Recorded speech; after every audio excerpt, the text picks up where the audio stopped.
ତମେ ତ ବିରାଟ କୋହଲି ସପୋର୍ଟ କରୁଛ, ତମେ ଧୋନି କାଇଁ ଖରାପ କରୁଛ? ଆବେ ଇଲେକ୍ସନ ଟାଇମରେ ଯେମିତି ହେଲା ପଡେ ନାହିଁ ସେମିତି ହେଲା ଆମର ଭାଇ ଆରସିବି ନା ଯାହା କହିବ ଭଲ ଆମେ ଆରସିବି ତ କହୁଛୁ, ଆମେ ଆରସିବି କହୁଛୁ, କୋହଲି ନା ତ କହୁଛୁ। ଆମେ ନା କୋହଲି କଣ ସିଏ ସବୁଠାରୁ ଉପରେ ନା, କିଏ ଉପରେ? ବିରାଟ କୋହଲି ସବୁଠାରୁ ଉପରେ।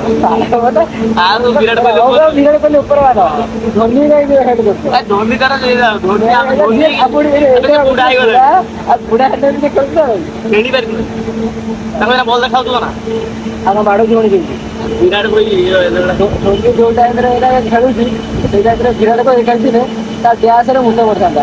ଦେଖେ ତୁ ନିଜେ କହନି ଆରସିବିରେ କେତେଟା ରେକର୍ଡ ସବୁ ରେକର୍ଡ ଆରସିବିରେ ହେଲା ମାନେ ବେଷ୍ଟ କ୍ୟାଚ୍ ବେଷ୍ଟ ବ୍ୟାଟ୍ସମ୍ୟାନ ମାନେ ସବୁ ଆରସିବି ଖାଲି ମାନେ ଆୱାର୍ଡଟା ନାହିଁ ନହେଲେ ସବୁ ଆରସିବି ହେଲା।